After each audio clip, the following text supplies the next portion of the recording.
Welcome to Trash Compactor. I'm Josh, and with me today is Bracey, Hello. Mickey, Hey. and Murray. Oh, hello. Murray, I feel like the cat's out of the bag since your appearance on Secret Origins, but I'm still not going to call you Josh because it'll just be too confusing. So you're still It's Murray. hey, it's all good. Uh, It's all good. but I just want the internet to know that your name is also Josh. It's not a secret. Now my whole witness protection thing is blown, and I'm great. I'm just a regular schnook. But today on the Trash Compactor, we are reacting to the first 4 episodes of the new Disney Plus series, Star Wars Andor, and let's just dive right into it. Bracey, overall thoughts of the first 4 episodes of Andor? It feels like the show that I know I've been waiting for. so I've really enjoyed the first 4 episodes. Nice slow burn. Loving it. Murray, overall thoughts? So this is the show that I didn't know how much I wanted it until I was watching it. I think out of everybody in Trash Compactor, I was probably looking forward to it the least amount for no reason other than I'm just like, all right, I'm getting a little burnt out on Star Wars stuff. But then it's like a Star Wars like show that is not about like the Skywalkers. It's not about any of that. And so it's like so refreshing, and we'll get into it. But like the fact that it's just like a lived in world, I love. But what I'm nervous about is I don't know how I thought things worked in the overall universe of Star Wars, but this like it's just gonna like come out like all the things that I was blowing my mind. It's gonna be like, yeah, of course. Like the Empire didn't all live on ships. Of course, they had a place that they like lived and worked. And I was like, oh yeah, I guess that's true. Like, but to me, they're always just living on like ships and like destroyers. Like that's like the whole empire. So like the fact that there's like a bureaucracy like on like a planet, I was like, oh fuck, this is crazy. Like little things like there's a million different languages that we see in Star Wars, but it never occurred to me that like there's going to be a character where English is their second language.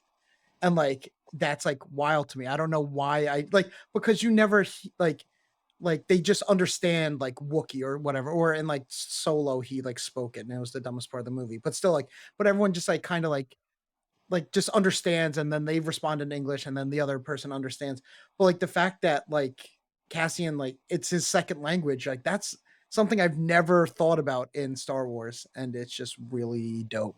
And so little things like that, I'm like, man, what did I think of Star Wars? Like that I didn't think that like the Empire like had a place and that like nobody like everyone just spoke English. Like I never thought about like this like extended universe Well, of thoughts. So that's actually something really interesting because I heard a number of people make this observation after the first 3 episodes, was that it really felt like an old school Star Wars novel, like in terms of the world building of it, and how like it didn't feel like something with the novels was that depending on the author, like you got all these very different vibes from what it could be, and like, you know, the world felt not the same every time.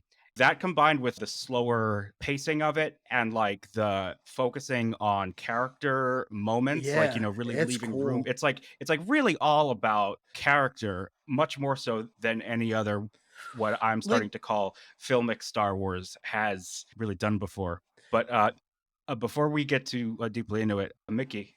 yeah, I'm just gonna say like the not like I want to say it reminds me of the novels. It very to me specifically reminds me of the comic books.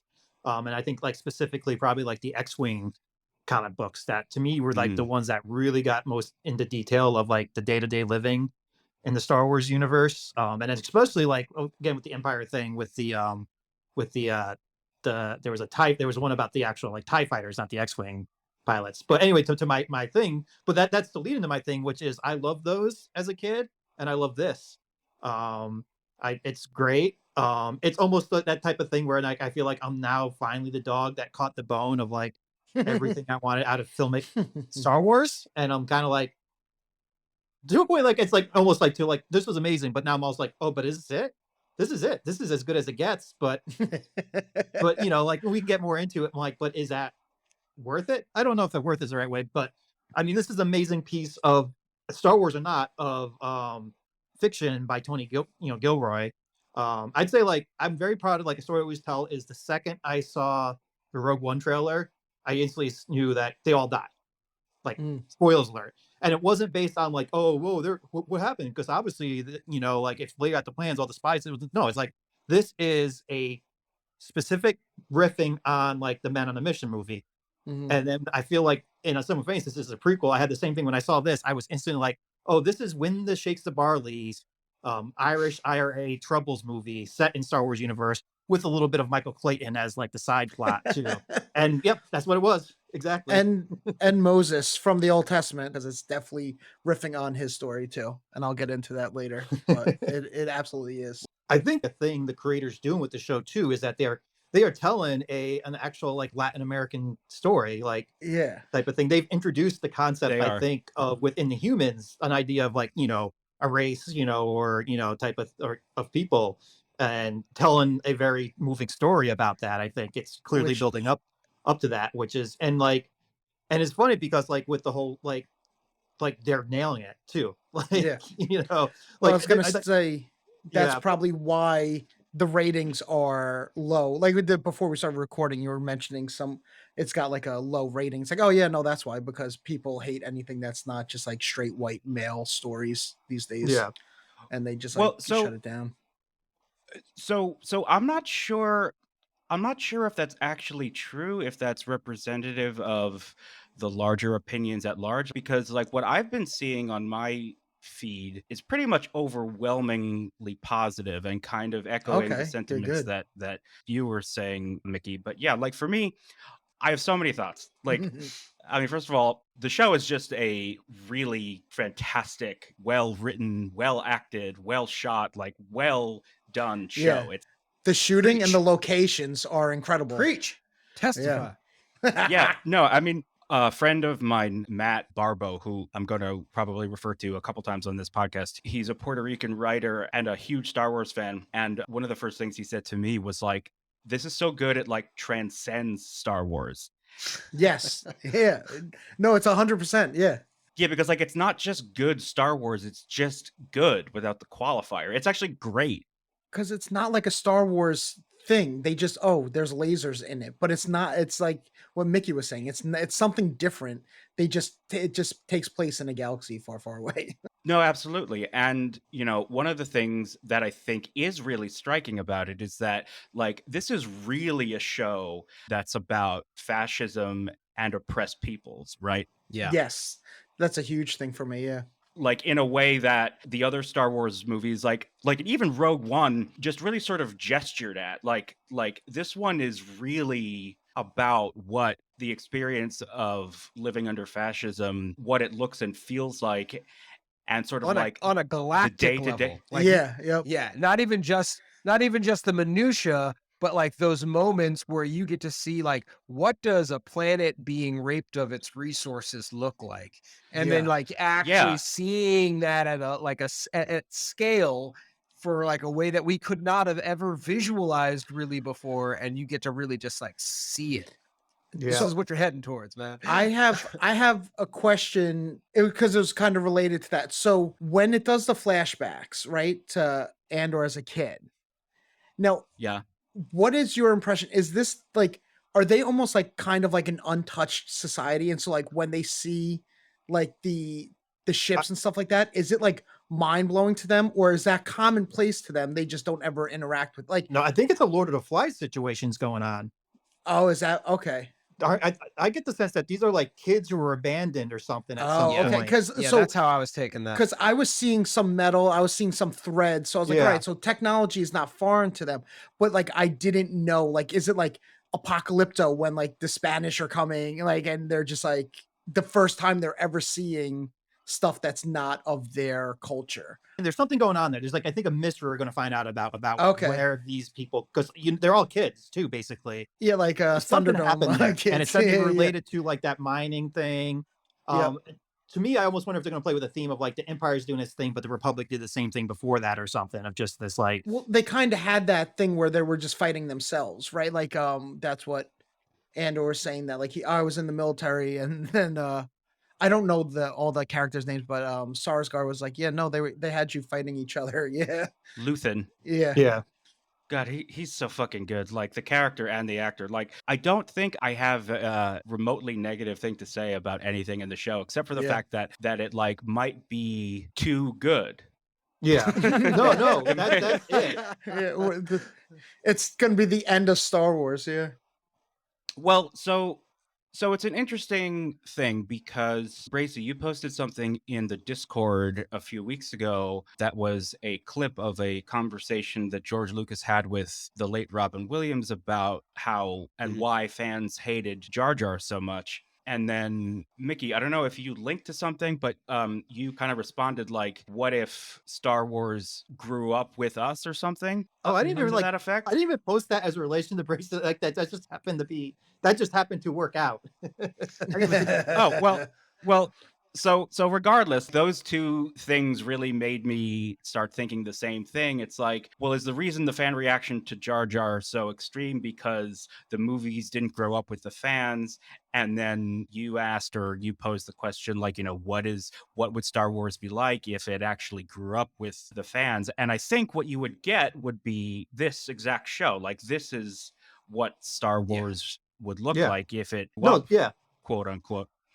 And and you know it from the opening title sequence. You know it from the first shot being pointed up at the rain and the light, and just giving you the pacing before you get into the pacing. Like I don't Yeah. know, something about it just was and then just the first moment where everything hinges uh, on an encounter that it's just like, this is so well set up. Like Mhm. I was just watching it again in the before everybody jumped on, and I was just like, this is like I lived for that moment where he realizes what he has to do and he pulls the gun Yeah. and he shoots the guy. Like spoiler alert. But but like that that dramatic moment was like, this is not a kid show. This is for all those people who grew up matured in the form of storytelling that they're looking for and wanted to see it reflected in Star Wars. And I was just so happy because I'm like, Yeah. I've come Well, home. I mean, when he you've come pulled the home, trigger, baby. I was like, "Oh shit!" Like I really wasn't expecting that. I was expecting a thing where he tries to wrestle the gun out of his hand, and then that's like I didn't expect like cold blooded murder, like because that's what it like. It's I mean that's what it Yeah. is. Yeah, but then you like, but that like it was such a perfect moment because it really like ties you in immediately to like these are the stakes. Like Yeah, that's like already like that, like these are the stakes. Like he wasn't supposed to be here and he wasn't doing anything legitimate. And mhm, now he's in a situation that like he has to follow through on something or else it's his life yeah. is done for. Yeah, it's like a really shitty crossroads, but it's a crossroads all the same. Like, what would you do in that situation if you accidentally killed somebody in a fight that they started and the only other witness around like you could get rid of? Like what do you do? Do you face the music or do you like run? Like it's a really interesting like dilemma, and then you're just like, fuck, like it's a great like origin for this character. Well, I'm saying is about this being a character, about this being like a character show. That's why, like right off the bat, we're like, this is why he's going to be a rebel. This is what's going to make him like he's the guy who makes that decision. See, but the funny thing is to me, the first read that I seeing that scene was like it was like this is what made him a rebel. But honestly, that moment was rewatching it. That moment for me was no, he is already on. It's not that he became a rebel in that moment. His life he has to make choices that always dance on the margin. And this was a moment where he had to be on the margin and he got caught in a bad situation that made him like force his hand. Like he had no choice. In that moment, it Yeah, was either his life was forfeit or he makes that choice. He was already Right. and when you rewatch it, that tension is there when you start to realize the other guy realized before he realized, oh shit, like That Yeah. guy knows that they were in an illegitimate place, and what he just did, he can't get out of, and I'm the only one.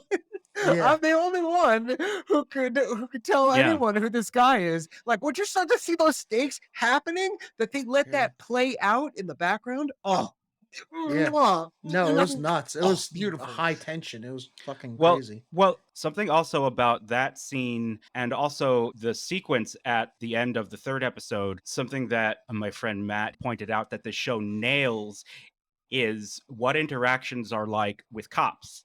Hmm. Like in particular, that sequence when they have like the warrant to arrest Cassian or whatever, how at every single juncture, they are the ones who are creating an escalation. They are assuming that everyone there is a potential enemy and they are assuming the worst and they are escalating the situation at every opportunity. And it's sort of like that mindset, like that kind of that us against them, like this is a war zone, like we are in a war with these people, really reflects a lot of community's experience with the cops in this country. And I was like, if you think about it, like if you go through that sequence, like they are like frothing at the mouth, like they want to fight, and they think that like they don't have to respect the rights of any of these people. It was really interesting, the perceptions of a lot of these characters, like the moment at the beginning that we were just talking about with Cassian, where he shoots the guy in cold blood, but like he doesn't really have much of a decision. There was some tweet that went viral, and I don't really know this girl's politics, and I don't want to make too many assumptions, but she was like, let me get this straight. The good guy is the guy who shoots someone and murders them in cold blood, and the bad guy is the one who's like following the rules and like trying to do the right thing and like blah blah blah. And it's kind of like authority and rules are not de facto good. And like it's going to be really interesting because like after seeing these first 4 episodes, it's clear that this show is really interested in making a political show about fascism and oppressed people and really trying to render it in as realistic way as possible. And I have a feeling that some of the audience is going to have a similar experience to people who watched The Boys on Amazon when they all of a sudden realized that like they're the baddies. Well, that's the thing you is know like what I mean?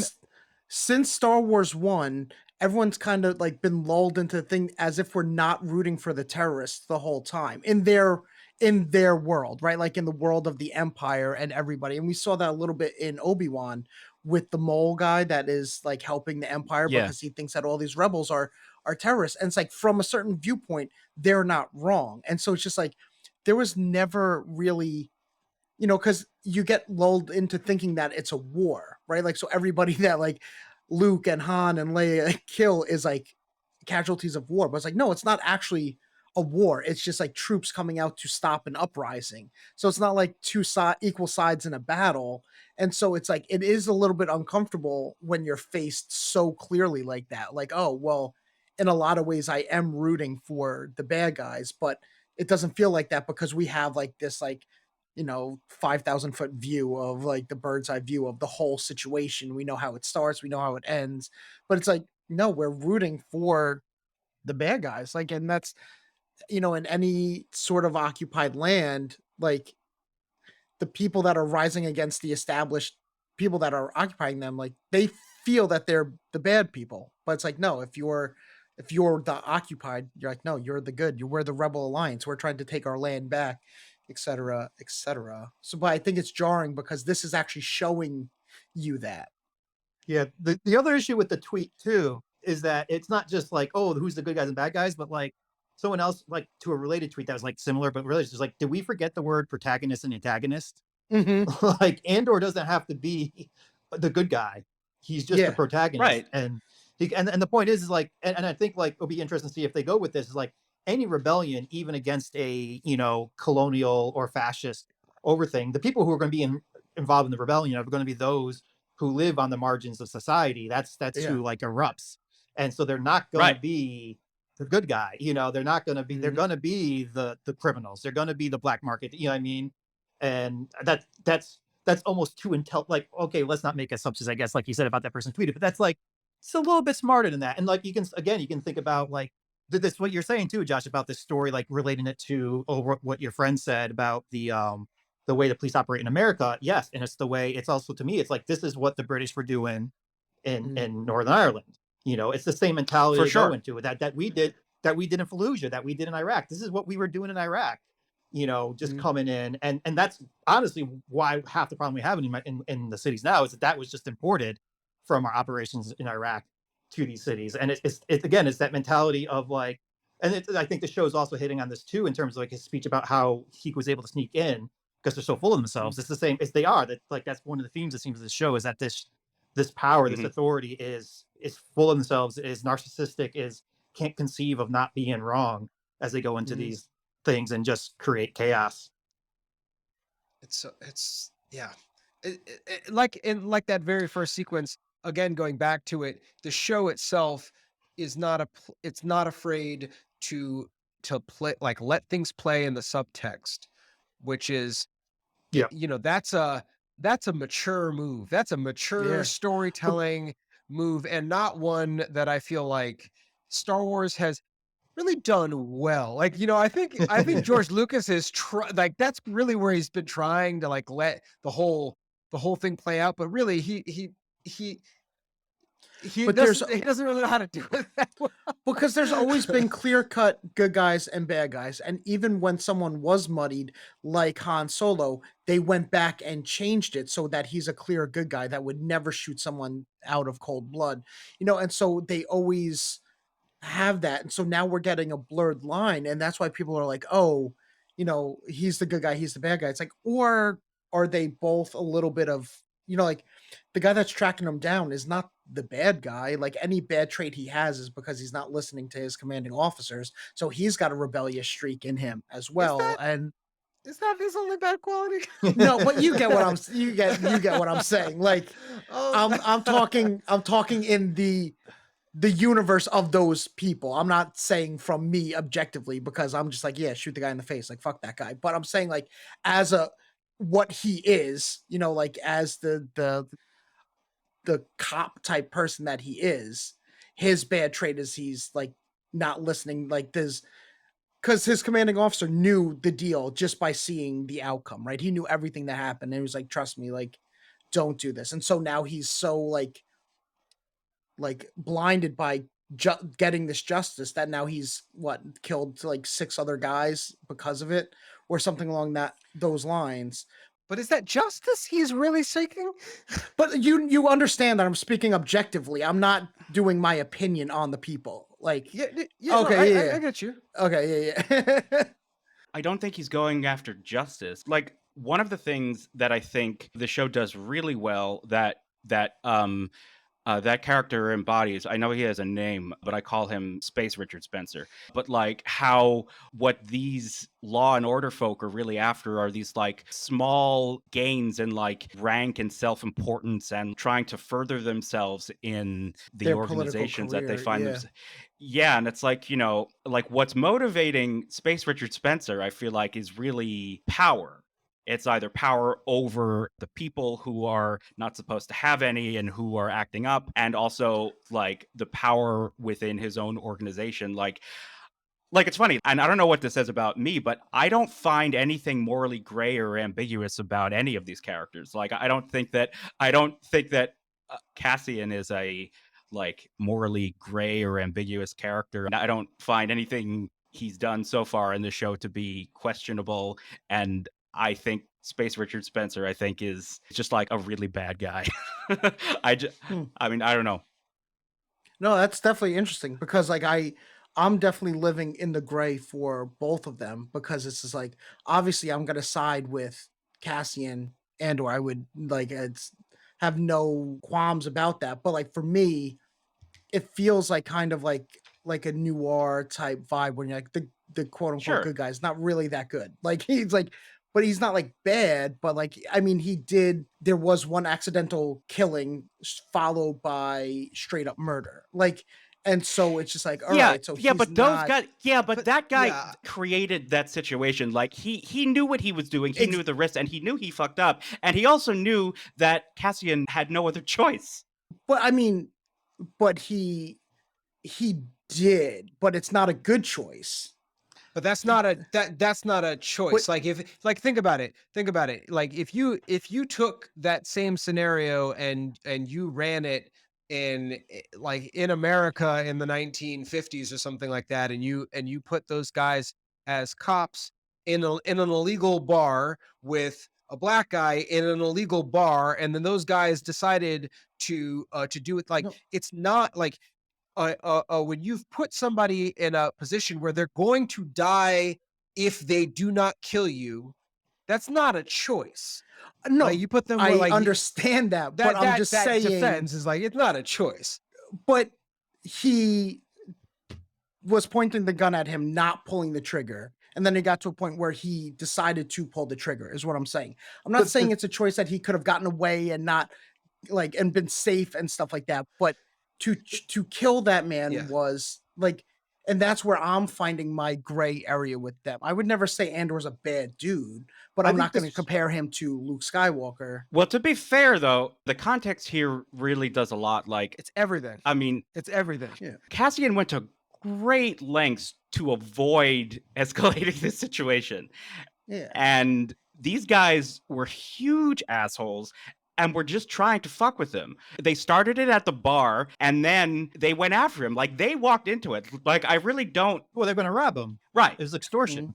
To a certain point, it's what he's doing is self-defense. Yeah. They are abusing their authority. No, and I'm not taking anything away from it. I'm not saying that he's a bad guy or anything like that, but I'm just saying that one guy was killed in literal self-defense, right? The guy was attacking him and they were fighting and the guy hit his head. Two Boom. guys were killed in self-defense. That's what I'm saying. That's what Yeah, my- that's where like, I'm one- disagreeing. One was I a don't think- altercation. I but, don't like, think One was when an accident, the other wasn't. Like that's the only distinction. But they were. well, that's a way. Yeah, they, so like- one was purposeful and one was accidental. That's what that's like. But I'm not both saying killed that in self-defense is all like that's where but we're for me, if Andor has forgive the cliche, the higher ground, the guy's on his knees with the gun pointed to his face.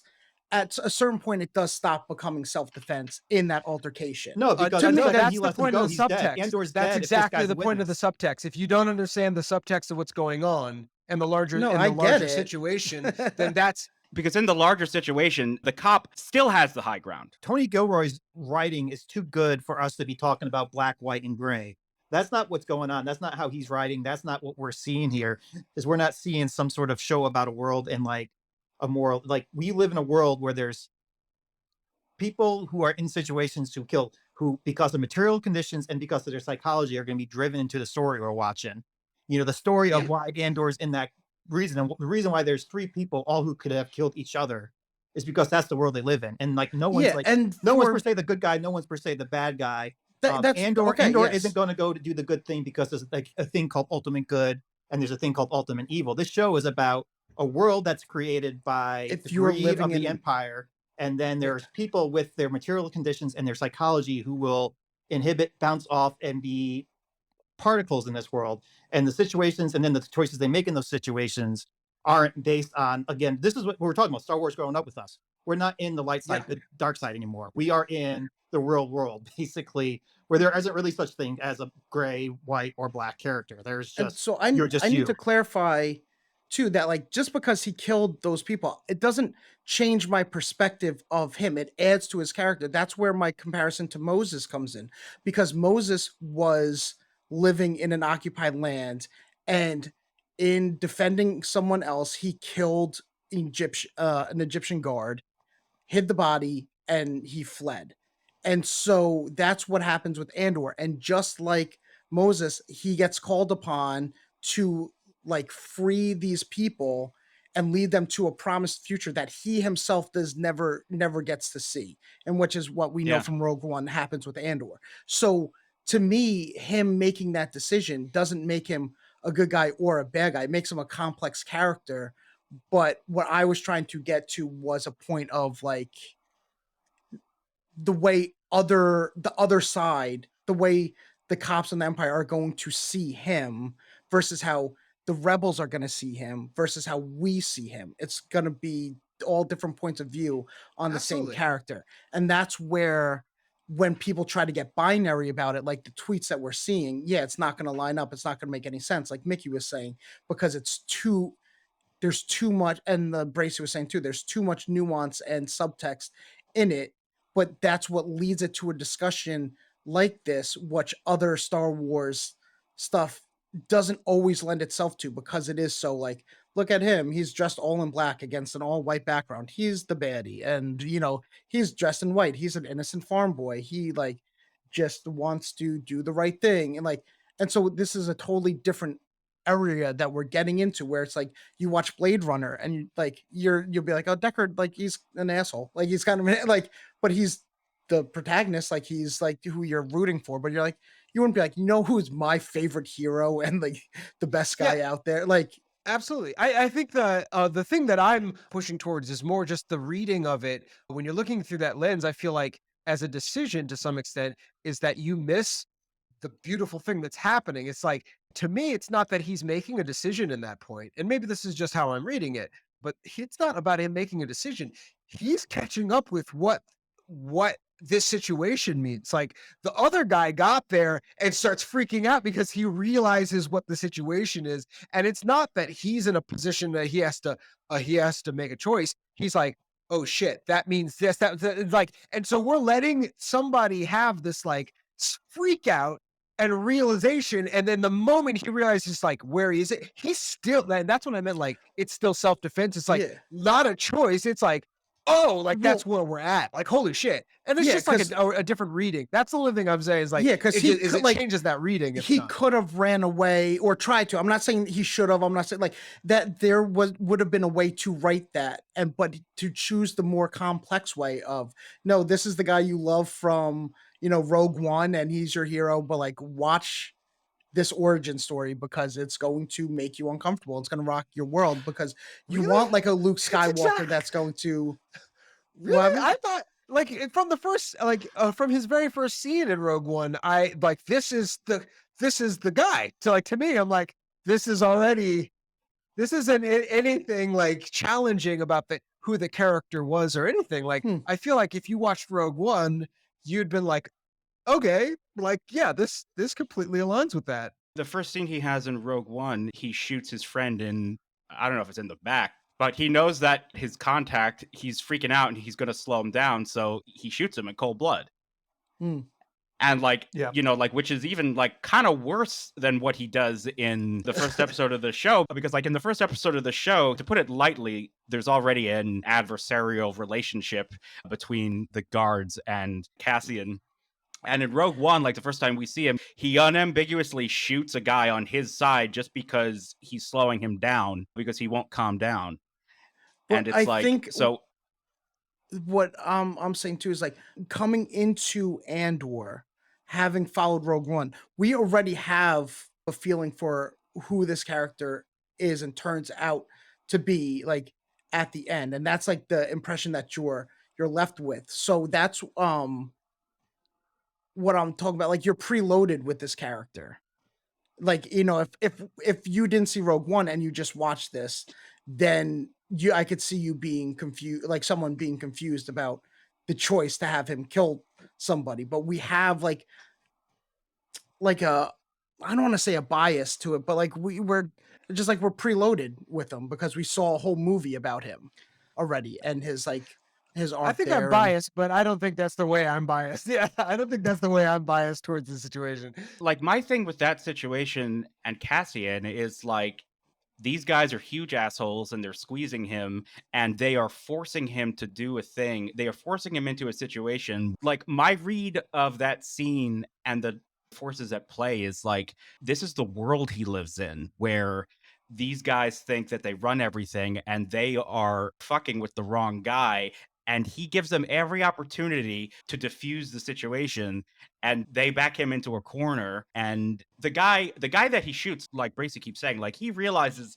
he fucked up Yeah. but way Oh, too I don't late. think there's anything sincere in the guy's apology. Like, He could be sincere, he could not be sincere. The point is that it doesn't matter, because even if he is sincere in that moment, what happens, a day later when he's not in that desperate situation anymore and his life isn't at stake and he has like all of his buddies around him, like he may change his mind. And that's what Cassian is realizing. He's like, shit, I can't take this chance. Yeah, like what's kind of going on there is again this idea of like we are discovering that why Cassian becomes Cassian for Rogue One. I think, and like if we're talking about Rogue One, what he did in that, you can talk about Saul Guerrero, the idea of like the Yeah. rebellion is like, this is what Rogue One, I haven't seen the cartoons, but I understand this is what they were doing with Saul Guerrero in the cartoons, where they're like, oh, the Star Wars made these rebels be these nice rebels who are the good guys, but like they mhm. can't, if we're making a real world thing, they can't be Superman, right? They can't be Batman. I don't kill. They have to be guerrillas. They actually have to Yeah. be rebels. And then to become rebels, the people who become rebels are the people like that guy. He was sincerely begging for his life. And it wasn't like a guarantee for him. This guy could be thinking, oh, this guy might not be a killer. This guy might not be willing to kill me. I'll beg for my life, get out of it. Maybe I'll tell the story. Maybe I won't. But like, if this guy's not for real, I'm out. I'll just do the whole thing. I'll convince him we can lie together and no one has to know. And he walks away. But it's not like Cassian is a killer. And because we discover in this scene Cassian is a killer, we discover that is why Cassian will become the rebellion, because that's what it takes. This is the story of like, this is what we're taught, that like Lenin and and like on our side that Che are these bad evil people, but in the end that's the only one who's going to change the world like those guys did. Yeah, and I get it. And I don't know if I'm just choosing the wrong words. Like, obviously he's sincerely pleading for his life, but it's not like he's having an actual change of heart, like, oh, we messed up. He's Mhm. just trying to talk himself out of getting shot. Like, that's Yeah, what I yeah, meant by absolutely, like sincere. absolutely. It's not like he was like, oh, I've learned the error of my ways. Oh yeah, It's no. just Well, yeah, No, yeah. because no, even of his course not. Yeah. solution, he's like, "Let's go. We'll walk Yeah. in, and I'll take Yeah. and I'll I take still like, win. yeah, yeah, Yeah, yeah, exactly." yeah. And Yeah. so that's why I'm saying like I think he Yeah. to some extent was being sincere because he really went straight to the absolute truth. But what I also love about the way that this set up is these guys are not the Empire, right? Like Yeah. these They like guys are almost like freelance, like yeah, they're like uh, militia uh, for the Empire or something like that. there's some kind of police of this Corporation. very This specific corporation. yeah, a Yeah. corporate that is like on what's at play here is beautifully like literally layered because like you're actually looking at these forces of power play out and how they mix and how they collide in ways that is just like you're gonna obviously put humans in a position where they have to literally kill somebody to stay alive when they Yeah. Josh, wouldn't have So had you not done that. would Josh, would you guys think that the people like the corporation, do they hire people of the planet to police the planet? Because like back in like say like Bible times, that's what they would do is they would send Rome to occupy say like Judea, and then they would get Jewish people to help the Romans police and stuff like that to thus create more division within everybody. It's interesting. The exact dynamics weren't perfectly clear to me, which I kind of appreciate. It's like, kind of figured out on your own. But I think the corporation is representing these two planets or these two systems, and they have been granted exclusive rights to mine the resources of these systems, sort of like the East India Trading Company or whatever. So, and then they have their own police. One quick thing before I throw it over to Mickey. I do think that they are doing something with the different regional accents that we're hearing. Like, it's not just the Queen's English, like, received pronunciation of the Imperials in the original trilogy. It's like, more flavors of English, but also like a little bit of Irish, a little Scottish. It's like not just the upper class of the Empire that I think we sort of saw in the original trilogy. I think that that's something they're playing with. And like you said, Mickey, I also think it's also to kind of evoke the troubles and the conflict with like the IRA and sort of put you in that kind of headspace as well. yeah, like kind of to the point like why Bracey says this is like amazing. It is true. Like what I think what they're this is like, we got to like talk about this with like after, hopefully everyone's listened to our last episode, the Trade Federation thing, because this show is just playing I almost feel like Tony Gilroy read Andy's play and is like, oh, let's actually get into the details of how trade, affects the galaxy and everything. And this kind of so the idea that like, right, the Trade Federation started the Galactic Civil War, and you can get into all the Palpatine is the thing, but like the whole point is like we want free trade, so they create the Empire and then the Empire, you're playing around with, I think, kind of, it's weird because you're playing with colonialism and fascism at the same time, but that's actually kind of interesting. I'll get to that later. But basically, what fascism is basically creating a state that corporations have the supreme control. It's creating a authoritarian state for the corporations. So the idea that you had the Trade Federation cause the Galactic Civil War to create the Empire, so that the Trade Federation can just strip mine these planets, just basically enslave these people into basic enslavement through this colonial project. That's definitely something the show's playing with, that I think is really cool. That's why they're introducing. We're not seeing the Empire, we're seeing this other thing, because this is the progression to the war over trade, to the companies winning and getting to have their say, and then eventually that becoming the fascist state that just takes over the galaxy and is all encompassing. Um, and like the fourth episode really, really, really pointed to this, and it kind of plays into this idea of like, who's joining these things, what are they doing they're doing things to populations of planets. They're like that one planet, like they moved in to colonize. Again, this is a very third world story. This is very like kind of like Argentinian or something, where they're like, this is ours now, we're mining it, and the only life you can ever have is by going to the city. They didn't like, it's not this idea of the Empire, the Empire wiped every person out. It's like, no, the Empire just created a life that they can't live their whole life anymore. They have to live in slums. The slumification of the Empire, basically. And then the other thing I want to say to you, what you're saying of that language, is like, that's so true. And the other thing I think is interesting is that's what, if you've ever seen The Death of Stalin, that's what they did, is they casted all these actors and had them, they said, okay, Stalin was from like a poor kid from Georgia, so he had like the Cockney accent. Like they played around with each person's Russian heritage to connect it to whatever British heritage equivalent it would be to create the characters. And yeah, they're definitely doing that with this show too. The Death of Stalin is a fucking amazing movie that doesn't get the credit that it should. So good. Put it on your movie list, everyone.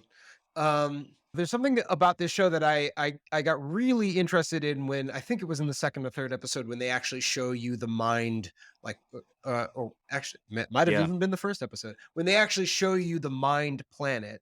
And I've been thinking about like how we like to think that our willingness to help somebody else is like based on like some kind of moral trigger, like we have a certain morals of certain level and we're going to help people, but really I think it's like a function of distance, and like how far you are away from somebody who's in who's in need will determine how likely it is you're going to actually help them. Like, and I think it plays out every day. Like, we know that there are people outside of a certain radius of us who are like in dire need of help, and most people don't actually go to help them. And this is true more and more. And like thinking about that on a galactic level, where like they really don't care, like you're really less likely to help somebody because the people who need help are spread so much. And I think that was like kind of laid out in this in some way in the senator scene when she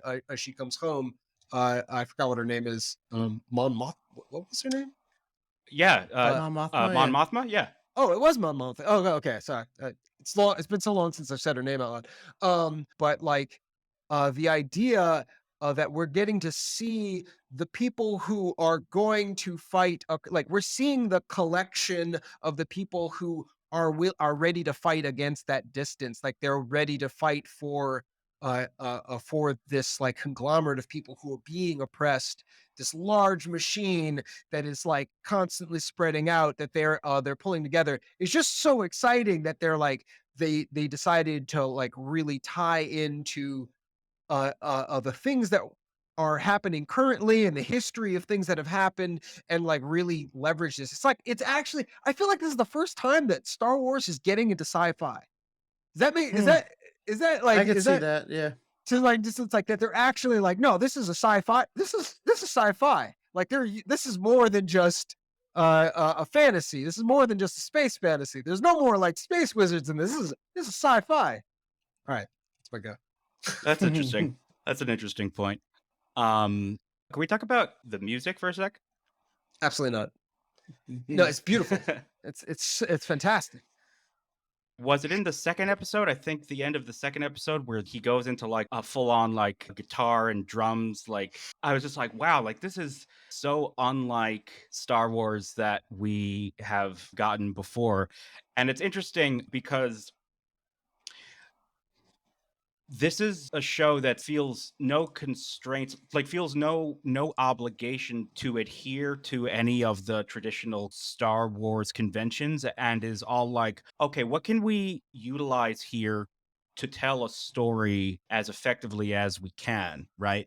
And it's sort of like the Star Wars universe is just sort of, I don't want to say window dressing because it is very much about the specifics of this universe, but it's just kind of fleshing it out and rendering it in a very like realistic human way. It's giving the Star Wars universe a kind of serious treatment that I don't think it's ever really gotten before. Yeah, it feels like a very like lived in world. Like when he's like walking down the street, you're like, oh, those people are going to work behind him. It's like it's just like we never see that. We never see like robots like droids charging like at home and people just like what their daily lives are like. And that's awesome because it always just seemed like Star Wars, even if it tried to get like on the more gritty side, like Mando or something like that, like it always was just very clean and shiny, and everything just felt not like a set in the sense of like a movie sense, but like it felt like just like set pieces. Like, all right, this is the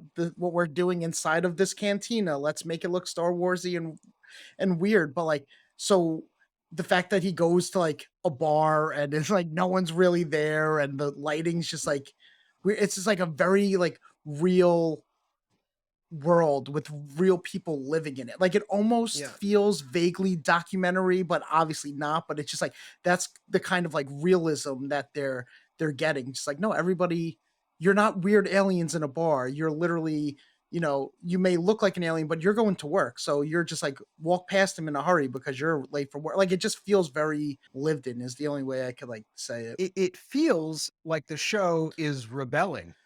It feels like the show is rebelling against what the Star Wars empire has become. And it feels like it's rebelling to some extent about like how we were supposed to see Star Wars, and it's been like no, we're going to tell you what's really going on in this situation, like what an empire really looks like how this really affects people's lives and the hard choices that people really have to make. I think it, yeah, feels great to watch. No, and I mean, like, one of my favorite scenes from, I think, the second episode, it's all sort of a blur, but when Luthen, he's on the shuttle ride into town, like the scene on the shuttle bus, and like he's talking with that merchant or whatever he is, and just like that's a conversation that I feel like, I mean, not only would you not get in another Star Wars movie, but it's just like really painting a picture about what life under fascism is really like. And it's sort of like it's all about inconvenience for a while. It's all about the adjusting to the new reality and like, how you kind of tolerate it, but like, oh, like, things used to be so much easier in the good old days. And it's just kind of like there was something about that conversation that just felt real and very on the ground and really demonstrates the banality of a lot of what life under a fascist state or like a corporate fascist state like sort of is. I like that kind of detail. So it's like a character moment, but it kind of expands the world. It's funny, like you're saying, like the music. So, like speaking of like music, and almost of this way of like related to music is like the writing is very different than Star Wars in that it's good. you know, The dialogue, there are so many like just little human moments, human interactions, the minutia of what they're talking about, the way that they say things, the kinds of things that they talk about. yeah, but also like the monologues or the stuff, like the speeches, the way they are able to like do these, and like to a point it's almost unrealistic, like the supervisors like talking down to the basically the DH Kyle MacLachlan character, um the Is like just his way of like saying like this is like why we aren't going to go do this. Like, it's beautiful poetic language, like in that. So you get both, like, yeah, what you're saying, Josh, where these like the little things, just the little day to day talks, and then every once in a while when they have like these, like, it was both that one, and then I'm thinking of also the supervisor of the security bureau, his like speech too. Yeah. It's just like and to that, and that's Tony Gilroy. That's like straight up Michael Clayton. Like Right. Well, I don't. but that's also really interesting. Like the that scene that you're talking about, like the bureaucracy of it, the Mhm. like the the like the making the trains run on time aspect of it, the knowing your station, like we have procedures and protocols, and like we are a cog in this machine and you are a cog in this machine. Like the language and like the grandiosity and the poetry of what the supervisor says in that scene, it kind of evokes that. Like it's very baroque, but sort of in like a very, functional way. Like he's using a lot of words like to say nothing, really. Like it's really Yeah. what it is. And what's so interesting too is the fact that that is in the same show that also has the kinds of conversations about human minutia that I was talking about. It's like this is a show that is using language to tell its story, right? So it is using language in a way Star Wars never really has before. Yeah, there's like some stuff in the dialogue that was like really hitting me, in which I like take for granted that, because from the other movies and shows, people just go like, all right, I'm leaving the planet, I'm gonna go travel through space to somewhere else. And then there's some stuff that was being said, where it just like hit me. I was like, oh, that's like not everyone's reality. There's like probably Right. people, just how there's people that have never left the country, like they probably never like left and saw space. They're just like living, like, I don't, it was like that aspect. And then when Sarsgaard, he's like showing off like the ancient artifacts, and like we actually are seeing like clubs and stuff that you don't actually think about, because Star Wars has always just been lasers and light swords and spaceships, and you're like, oh fuck, all right, they did have an advancement of technology just like every other civilization, but you never really had to think about that stuff. And so I was just thinking, like, putting it very much in our reality. And so I was like, oh, there's probably people that have never left the planet. There's, they just only know their Yeah. hometown or something like that. It's like I never had those types of thoughts with any other Star Wars before, because it just seemed like kind of like, oh, going to the store and they go into outer space and go to another planet and they buy a TV at Space Best Buy and come back. Like, but it's like, no, that's not the reality, especially in this show. It's really cool. The other shows, like as much as I enjoyed them, like kind of made the Star Wars galaxy feel smaller. Like Yes. everything Yep. was sort of happening in and around Tatooine, and like, oh, like I recognize that guy from, sort of stuff. This is the first kind of filmic Star Wars, and I'm including the prequels. It's the original trilogy that like really makes the galaxy feel huge in a way that I don't think it's really felt for decades. For me, like not since like the 90s, the expanded universe and like the role-playing games and stuff, like where he would have all of these different writers imagining like their own little corner of the Star Wars universe that sort of made you feel like, oh, like anything can happen in this larger galaxy. It's a much larger galaxy. And I think this is the first show that makes me feel that way. Totally. Maybe we can I'll tie this into maybe another topic, like, or actually similar to what you're saying, like, like how the other shows made the universe feel smaller. And like a big thing is the other shows were all about that fan service of like, here comes Luke, here comes this person from the Clone Wars, so it's like smaller universe in one way. Like, it's like the idea that you have to do this fan service, which just feels forced anyway. To me, again, like the idea that the show's not growing up with me, that's not what I'm in it for. Um, but I was just gonna say, so they're not doing this show, and it's awesome. And I'd say like, and like again, that's the type of Star Wars fan who's grown up to be like, to me, I'd be more than any character coming in the show as like an appearance, I'd be excited about is the fact that this is a Tony Gilroy show. So at some point, if someone asks a character, say, you think you got the tauntauns for it? Do you? That's what I'm waiting for. Waiting for that like Michael Clayton shout out or something. This Um, this show is like, fuck your cameos. yeah, no, Love totally, and it's so much better for it. Mhm. For sure.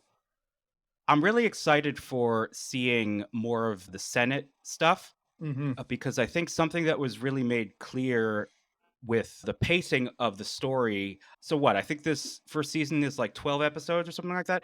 I really think it's going to be like 4 sort of 3-episode mini movies, if that sort of Mm-hmm. makes any sense. Mm. You know, it was very interesting. Like Base Richard Spencer, I think his name is Cyril Karn. And apologies to the actor, but he really just has like a perfectly punchable little face. I felt like It's very he punchable. Yeah, really that's a great way to describe it. Yeah, 'cause I just looking at his face, I was like, I hate this guy. so like those first 3 episodes, like you're really sort of following Cyril Karn and Cassian Andor, and they're sort of like charting the two of them, watching their rise on opposite sides. Like I think it's clear that obviously Cyril, after he has his ass handed to him at the end of the 3rd episode, I think it's clear he's going to rise in the ranks of the Empire, maybe even the ISB, and he is going to be after Cassian. Like it's like Javert and Jean Valjean. Yeah, Jean Valjean. Yeah. yeah, and Inspector Javert and Jean Valjean sort of relationship where like I don't think that Cyril is ever really going to let this go, because now it's really personal And for he'll him. continue to do more damage, like just to get this Yeah. guy. And then the damage he's gonna do is gonna be far worse than a lot of the other Fallout. Yeah. So, but it was interesting because I felt like the first 3 episodes had his story sort of front and center, and then in the 4th episode, he sort of receded more into the background. Like we saw him, he got chewed out, and then like he goes home to Coruscant, I think, right? No, was that someplace else? What it Yeah, was no, weird. It was almost like Coruscant. down in the depths of it, like almost like he Yeah, lost right. his like his standing, and so he just had to go Or like that's no, I think that's That's where where he's from. where his family is from. I think that's just where Right. like the class level that he was able to get a job in the Empire. That's where his like I think it was very interesting because I think the choice of his mother was suggesting that there's something like he was kind of hiding ethnicity to some extent, you know, like and like showing that like he's like overbuilding himself to really show like he's of a higher standing within the that's why I'm like that's why I think it was like very like intentional to show literally like how far he has to go down yeah. in the elevator, like Totally. you know, Totally. Something that was so kind of potent and amazing about like even his little amount of screen time in that episode was when he gets home, the door opens, his mom slaps him in the face, and you don't know why.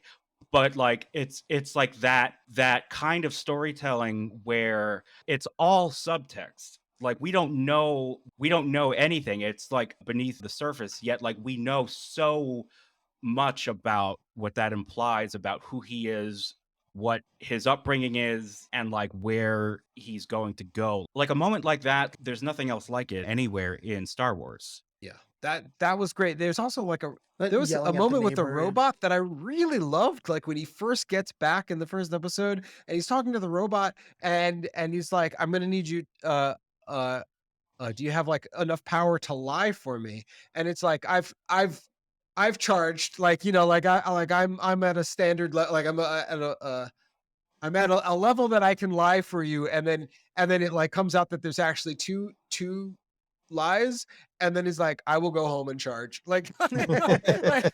like the actual like there is a power level to lying that like it takes computational power for it to pull it off. I think Yeah, that's that's brilliant. cool, Like yeah. that's just such a amazing scene. It was so subtle. No, I mean, not only that, like, I agree with everything that you're saying. And, like, yeah, like, that is amazing. And, like, you know, the idea that for a machine, you know, and not even for a machine, for like a human as well, it, like, does take a little more effort to deviate from the truth because, like, you're not just recounting something, you're, like, fabricating something. But they didn't just leave it at that. Like, they established that. And then in the 3rd episode, that actually became a source of tension when they raided Cassian's home and his mother was there. And the droid, he didn't have enough power to lie. It's so good. I like even like the little nuance of like that, like you can't just go out and get a new droid. Like it's so beat up compared to like the flashbacks because like no, they're like you don't have the money to just go like buy new shit. Like it's like you know having a car that you're like keeping on its last legs, and so it's like you know, I feel like it gets stuck. It gets all this stuff like it's really like aged and they're like holding on to it. I thought that was like a real cool like aspect to that like lived in world too with the droid. I like that guy. What's the droid's name? They just call him B. It's like R2D2. B2 something, but I think they just always call him B. B2 EMO. But what do they call him in the show? I think just B. They always just say, "Hey, B." B2 EMO. I love that. I'm just reading an article about the name. I like that. Great voice work for that droid too. Mhm. Kind of Yeah. reminds me of the Interstellar droid, the very dryness. Oh yeah. Yeah, I mean, like there are so many good things that I could talk about. Like I love Luthen. I think Stellan Skarsgård is killing it. Yeah, he's great. When he puts on that like the fake persona, but that's what disguise. everyone It's thinks is the real amazing. persona. It's great. Yeah. Like when he's like not like practicing in the mirror, but almost doing that kind of like it's showtime, like think to himself after he gets like changed, like oh, like and then you really get the feeling of like he hates this existence that he has to put on. Like it's yeah, really the cool. facade. Yeah. Yeah, no, that moment in the mirror is great because he's like, yeah, he's like, all right, wait, let me let me shake into it. Like I got, Yeah. I gotta get into I gotta fit into these little bits to sell it again. It's great too because he gets Stellan Skarsgård. Like he's just such a great actor who can do that stuff, who can do that character. But no one ever hires him anymore to do different things. You always hire him to be Stellan Skarsgård. And this Yeah, show gets to yeah, have his yeah. cake and eat it too. We're like, yeah, he gets to be, the gruff guy, but we can also let him like do his range that he Yeah, doesn't get to have some fun do with anymore. it, yeah. And my No, yeah. So my dude from the Beast was one of the rebels. I was so excited to see him. the guy with the stunning blue eyes. The bear. I'm not the Beast. I- The bear. Sorry. oh yeah, right. Yeah, the bear. But yeah, one thing that I am really excited to see, I'm really excited to see more of the political stuff going on with Mon Mothma and the Senate.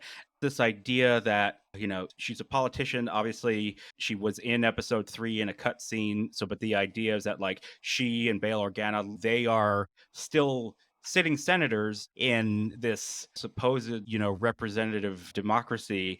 And it's like, what does she do? What can she do to take advantage of her status and her position within that institution?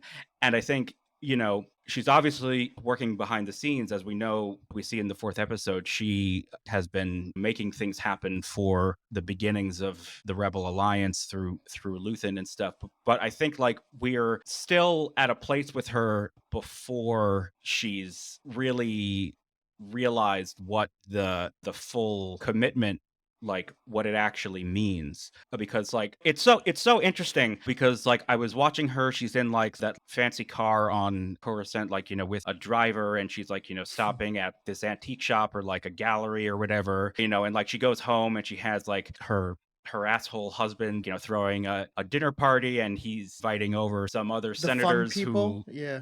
yeah, right. The fun people, like, and you get she's in like an unhappy or an unsustainable marriage. And like we know in however many years from now, like in 8 years, like she's on the Rebel cruiser giving the briefing about how they're going to destroy the second Death Star in Return of the Jedi. And it's just kind of like the idea that she goes from here to there is like, I don't know, like just awesome. thinking about that, like It's really cool, yeah. yeah, like it just really gets me excited. And like there was something about that interaction with her and her husband that felt so painfully real, like in a way that I think, a lot of us experience in this country where we have friends and family who are maybe, they don't share our political beliefs. And it's sort of like, at what point do you stop hanging around them? Like, I really hope that this season ends with like Mon Mothma divorcing that like long-haired man bun, You want like you want to hang out with the MAGA people? You do it on your own time, not my time. no, but like I mean, it is really interesting. Like the institutional power that Mon Mothma wields is still valuable for the nascent rebels at this point, right? So something that happens off screen in the original Star Wars, there's that scene on the Death Star where Tarkin walks in and he's like, the Emperor just dissolved the Senate, right?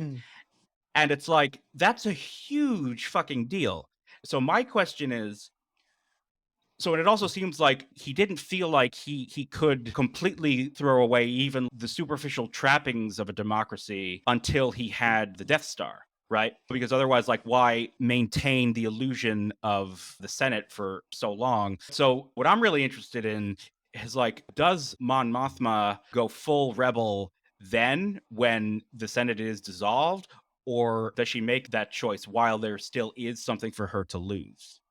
The well, what I think is interesting, if you read about the what they're going to do with the show timeline wise, from my understanding, with the 2 seasons of 12 episodes each, is it's going to span 5 years, and literally, from what I've heard, end right where Rogue One picks up, right? Hmm. Which is Right. Cool. immediately right before Star Wars. So we're talking about this show's Oh, going you're to end right. Yeah. days before Palpatine dissolves the Senate. So that's what we're Oh, going to that's see. cool. We're going to Cool. see Yeah. Palpatine. Yeah. So she does go full rebel before the Senate's dissolved because we know that from Rogue One.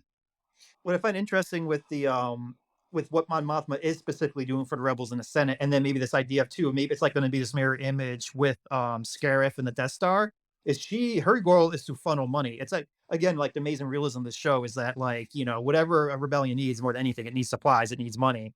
That was a Right. major theme, and when the wind set shakes the barley, is we have to ally ourselves with the small business owner to get money for a rebellion. Like, that's what my Mothma is. She's the money funneler. At the same time, it seems like what Padme Palpatine's doing is also funneling money to the Death Star. So you have these two things. And I get the sense of what, again, if you talk about like what, playing around with this idea of race and fashion or whatever, right now what the Senate is and why the Senate exists is that, Palpatine, people like him get the power based on the petite, not even on the bourgeoisie, on the actual rich people. So I think at a certain point he has to keep them happy and feeling Right. like they're somehow responsible. And that's what the Senate, I'm sure there's no people representing the working class people in the Senate. It is all just Hmm. her husband. I don't think they really say in the 4th episode, but I read that he's supposed to be a senator too. And like Oh, clearly he the is a idea is like the senator. Senate's just a playground.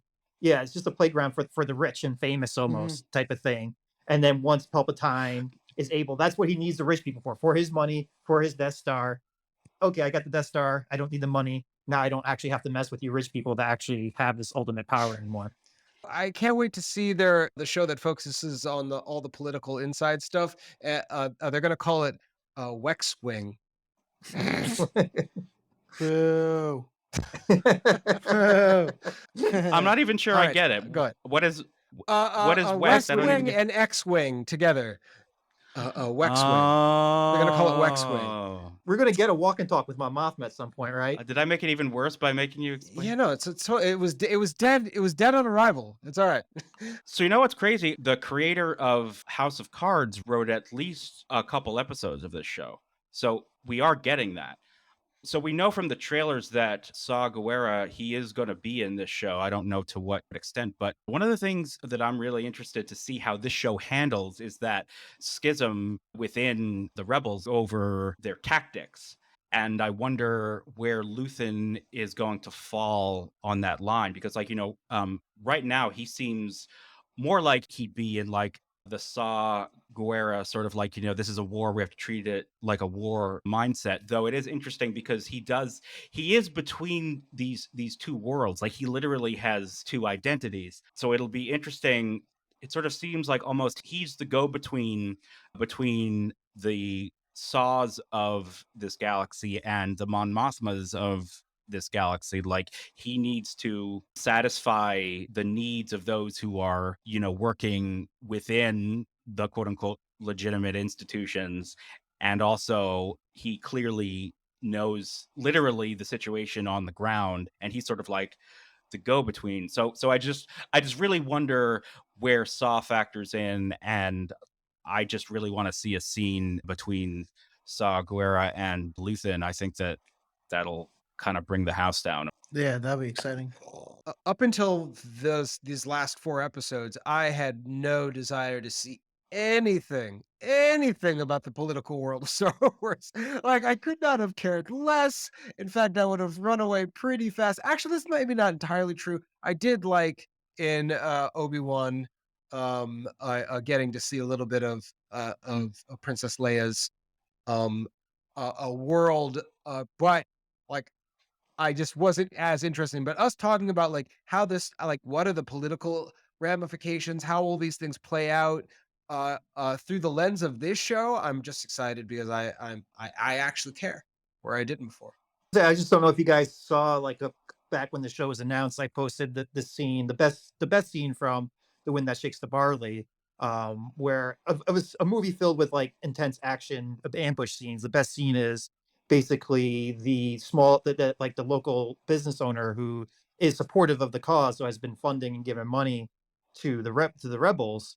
Was decided to like stiff a local widow out on some money, and he's also a landlord, and like threw her out because she didn't have rent. And like the rebellion, like the half of the Irish rebellion that is socialist, was like arrested him and threw him in jail. And then the other half, that's kind of like the realist half that just wants to win, let him go.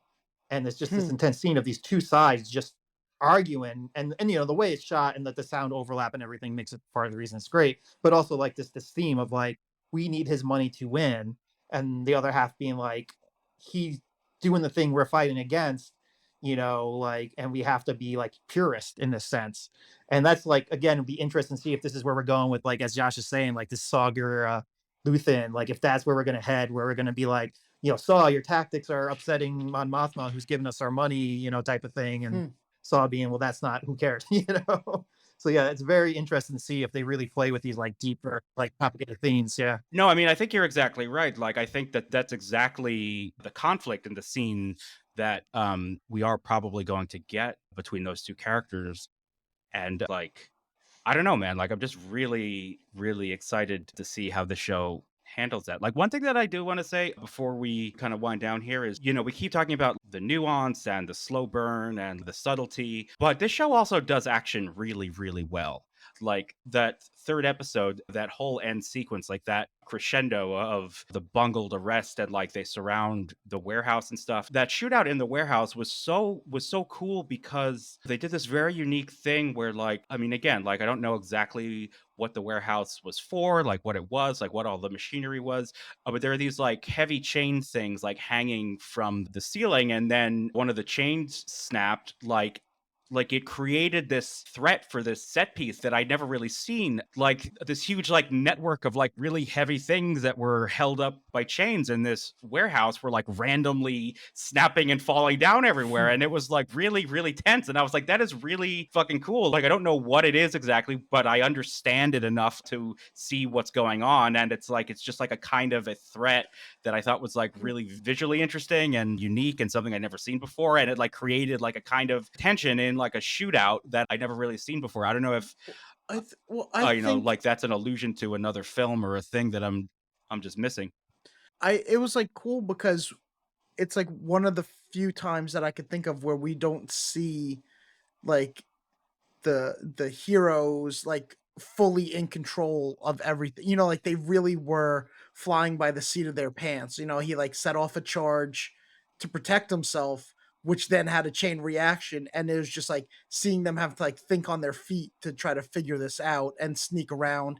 It had like a little bit of like a 310 to Yuma vibe, except for like the whole town wasn't against them, but they're like having to sneak through everything and like come out the other side. Yeah. It was like definitely exciting, and I think it was interesting because you never get the feeling in other Star Wars movie too much. Like at least I don't, that of the danger of a situation. Like, I have the story when we talk about Empire Strikes Back. Like even when Luke like tries to kill himself, it didn't to me, it never like registered like a danger aspect because it's like maybe I was too young when I first saw it, and now it's just I've seen it a million times.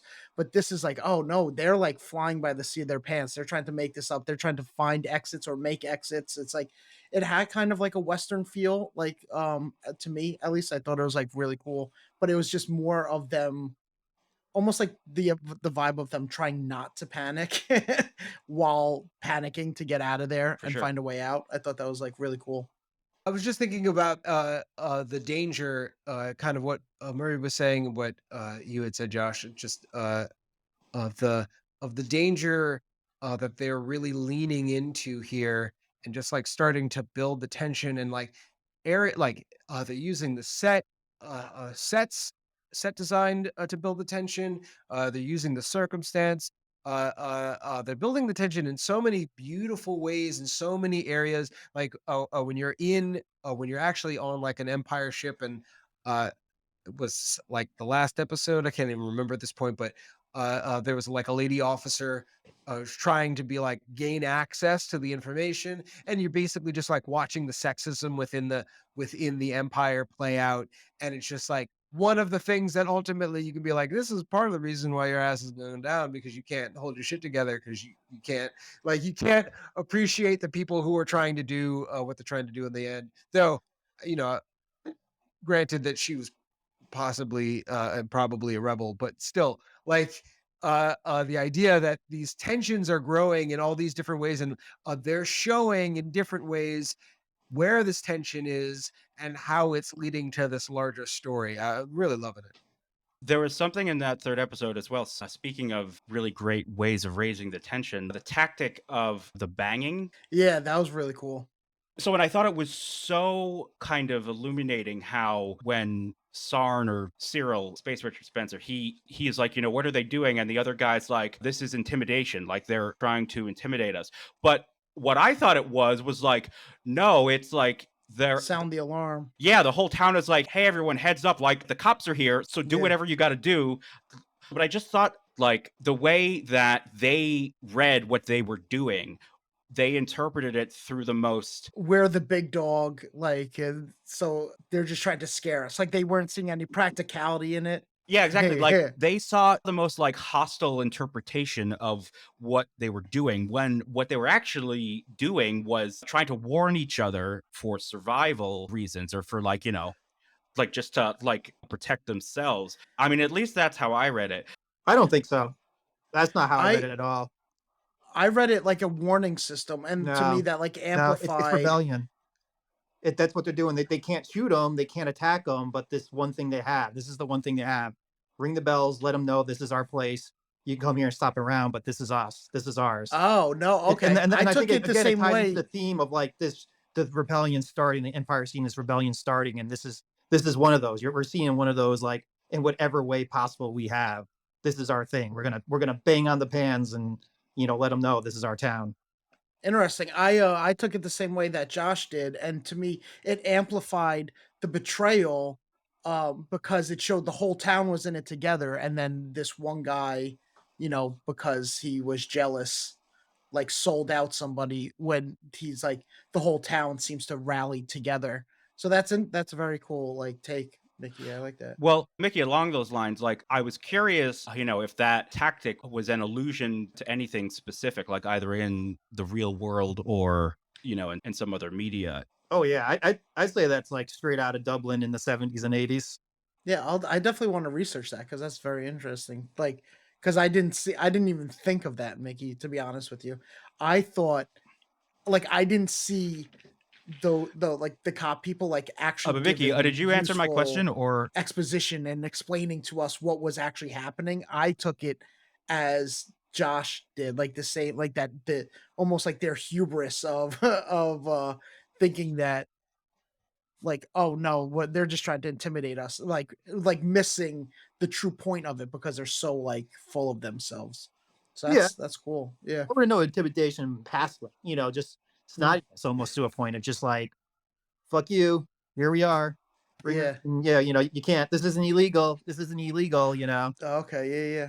And yeah, yeah. Again, to me, that's just straight out of like, did I say Dublin? I didn't mean Dublin, but straight out of Belfast, and Belfast. Yeah. Yeah. Yeah. yeah, in like the 70s and 80s, type of thing, or like, just like throwing fireworks on the street in front of cops or something like that. Like, Oh, okay. Yeah, I didn't know that these were like actual like tactics or anything like that. That's interesting. Yeah, but I feel like I've seen. Uh, I feel like I'm kind of in between both interpretations on this one. Like I feel like it is their way of fighting back, and like it is their way of being like, this is what we got, but also that wasn't started. It feels like something that they've been doing for a little while, and those guys who came down, those police, they were green, like they hadn't oh yeah, been part of this town, they don't know what these things mean. So it was like misinterpreted, but ultimately that was being used, that form of was being used for a form of communication, but that form of communication wasn't necessarily directly towards the police, even though it might have been initially used for that. It feels like people are here. Y'all know that none of us here are doing everything legit. So like everybody like, yo, the cops are coming.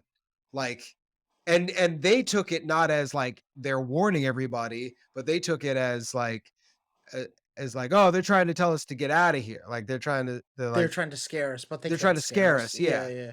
I think there Um, is a sense too where if you think like that is what they're saying. Like, do you hear how many rings there are? Like, there's 12 of you, right? And there's hundreds of Mhm. us ringing. So so Okay, if yeah. if things go bad, just know that yeah, like yeah. yeah And that is exactly what happened.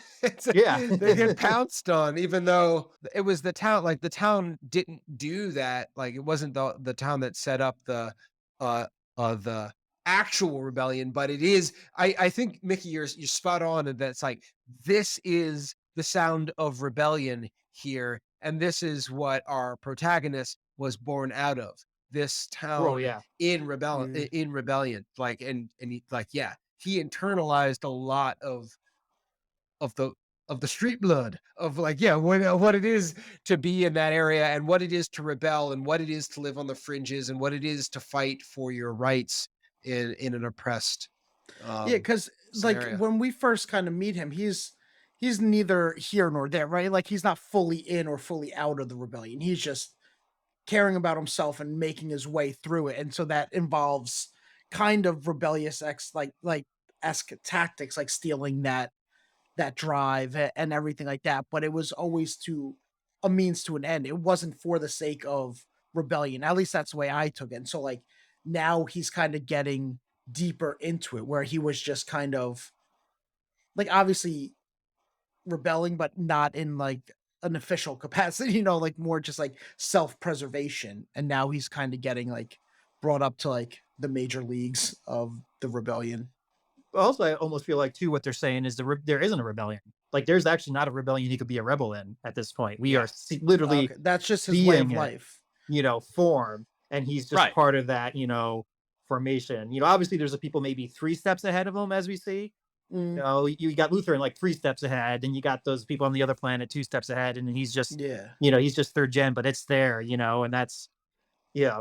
And again, like I think what I'm saying too is like it'll be an interesting theme that looks like maybe the show plays into is like a rebellion's gonna originally recruit criminal esque type of people on these edge and margins who have, like that's just where it's going to form from. Except also, I guess we're seeing it form from Mothma too, and I guess that'll be the interesting relationship maybe in this show is the Mothma end of both of where her roots come from, and then probably where her tactics, come from, as they opposed to the roots that Saw and Cassian come from, and how that's going to impact their Mm. tactics, and maybe that would be something they explore.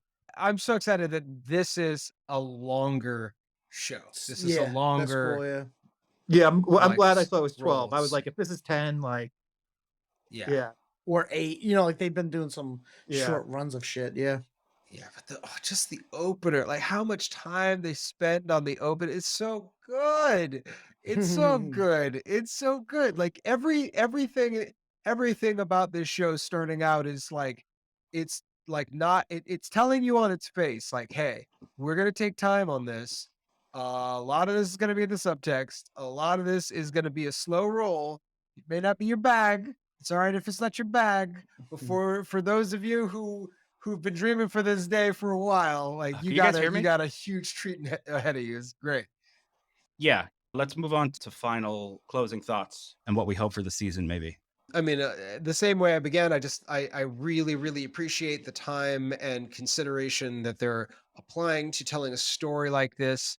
And just the angle, like I said before, to me, it feels like this is the first time Star Wars is really attempting to be sci-fi, which was really awesome, an awesome feeling. So I'm really looking forward to seeing even more how these rebels are coming together, how different places of this galaxy are being affected by this, how they choose to portray this not just the oppression, but just the exploitation on a on a galactic level, in a way that we can see like just the effects and like the realities kind of laid bare. So you know we can have the continue to have this conversation because through a medium like this and with an IP like this, them going so hard into what they're going into the subject material and like making it so it's hard for people to kind of hide in some of these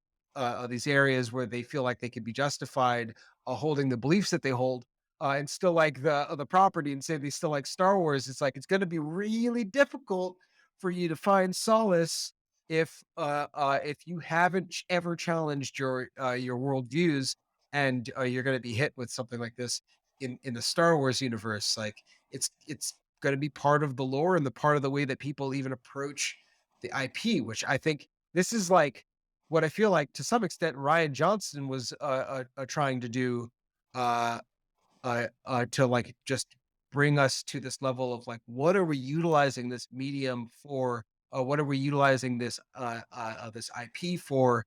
If it's not to just like really really just kind of critically view some of these questions that can only be answered in a way that we just explore the conditions. Great. I'm excited. And Rent. Well said. Well said. Murray. I'm really excited for it. I wasn't until I started watching it, and then I realized that this is like a type of Star Wars I care about. And that could just be from burnout of Tatooine and the Skywalker saga, and how you have like these an infinite like amount of galaxies, and you only hear about like the same four people on the same two planets. Like that like drives me crazy.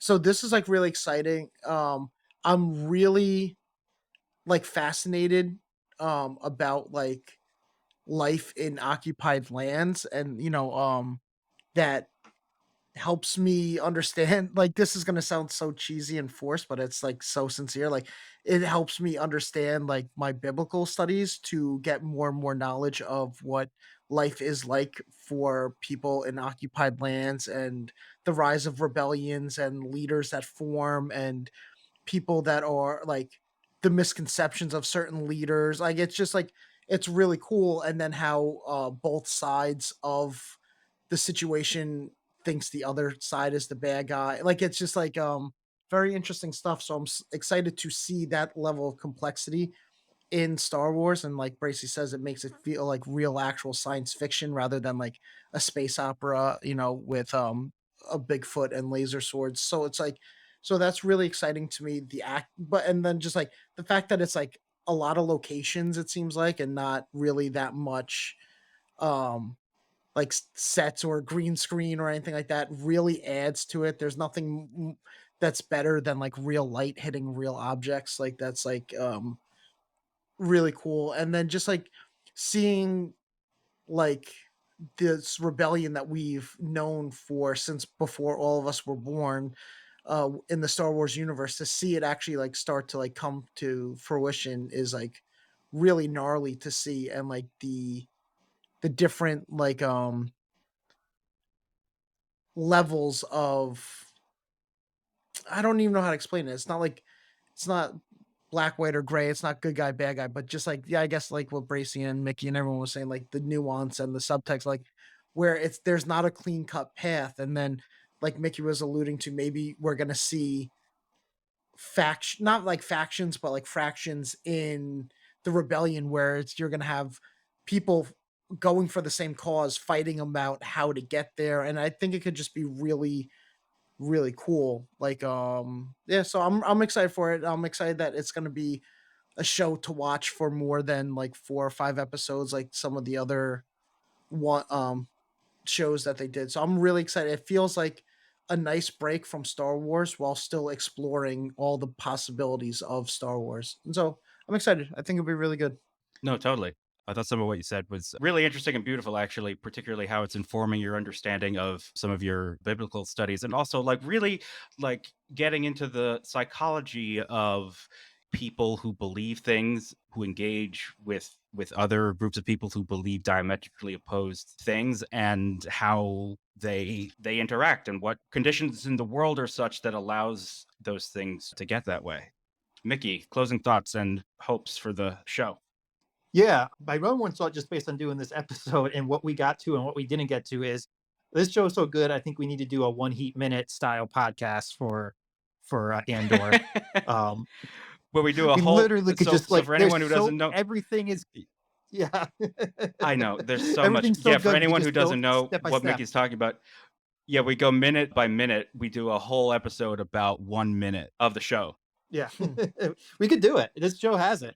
But yeah, my first thing, like, this is it. This is like a real Star Wars grown up with us, as good TV as it gets. But then I think there's a realism that hits too with that, where it's well, I guess for me, it just kind of plays on like for what TV is 2022, and this is good TV.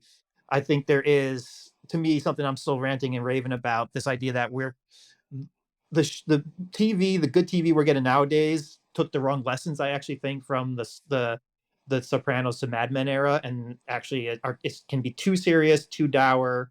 Doesn't pick up on the humors, doesn't pick up on the uh, uh, what's the word I'm looking for? Like almost surreality of those shows. But then again, I don't know how that would play in the Yeah. Star Wars universe anyway. So maybe it is okay just having your kind of standard, like we broke from the Mad Men era and to the American era, where like that's a good procedural show that doesn't really and still good with character, but this doesn't kind of play around with these kind of like to me the surrealism and humor that actually made the Sopranos Mad Men era good. But that's my issue. I guess I'd say for what good TV can be nowadays, this just shows as good as anything, whether it's in the Star Wars universe or not. And I guess you can make the argument then, like, why did you have to make it in the Star Wars universe? Why can't this just be its own story? But I actually think, and I would have said that in the past, except for what this show can do is like, well, what Star Wars did so well when Lucas made it was the Imperial uniform, the Imperial ships, the iconography that they were able to create, like the production, the production value, the was perfect. Somehow they just tapped into a gold mine of everything looking so great to undergird the story with in terms of its production build, that this show, like, why reinvent the wheel, right? We can tell this story without having to like we have these like iconographic things that actually like will put people in a psychological space to like now do this next extra interesting thing. And that's what I'm really excited for this going forward. And I'm really excited because I actually think for the first time this actually might be really the first truly the real political. Obviously the original series was playing around and pastiche and like and there was something there. I think Lucas was trying something with the political time frame, but this one's actually getting, I guess the definition would be nerdy about it, like really into the nitty gritty of it. To me, like again, this idea of this fascism and then this idea of how it's For sure. playing into the material world, like how mining operations, like when you read about what Nazi Germany's plan was for what I think they called it like the Lieberstein, like how they were going to like terraform Europe, like that's what we're seeing. We're seeing the Lieberstein play out in the Star Wars universe across these planets, and it's really to me politically deep and really great, and I'm super excited for this. No, absolutely. Like I'm with you, Mickey. Like there's some stuff about how the show exists in the TV landscape that I definitely want to deal with at some point. One thing I will say though is that what's interesting about this show is that like sure, like it may be lacking that sort of like surreal quality, but what it does have is it has the Star Wars of it all. It's like it's that, but it's in the Star Wars Yeah. universe, right? So that is like sort of maybe why this kind of works, because it's not just a self-serious and depressing, dour show that takes itself so seriously. It's that, but it's also a long time ago in a galaxy far, far away with like, weird creatures and robots that run out of battery when they lie and stuff. And the other thing too that I think is interesting is that, why make this show in the Star Wars universe and why not just make it its own thing? Like you kind of started to touch on it, but because Star Wars is so iconic and so established, there's something really potent and kind of subversive by getting the keys to that car and doing this. Right. Totally. Like there's something more powerful by having that iconography and like the mythic weight of what Star Wars is and using that to tell this story within the context of that, and kind of like Bracey was saying, like, I don't know how many minds this show is going to change, But I do think having this story happen in the context of a Star Wars show will make some people more open to hearing certain ideas or certain lines of thought than maybe they would have otherwise. I mean, like, there were people watching the show who would never watch a show like this if it wasn't Star Wars. Yeah. And I think that there's something to that. My hope for the show, I think I kind of said it. I want more Mon Mothma, more Luthen, and just really more of everything they're doing. Like, I'm really kind of excited. It feels good to have a show that I'm just like genuinely excited to see what it's going to be next. And I don't really know or have much expectation. Like, even with Kenobi, which I loved, but like the story of that show was very oversignified. Like, we knew going in at least like the shape or the vague outline of what it was that we were going to see. We just didn't necessarily know the details or the particulars of it. So there was something like kind of like predetermined about that show.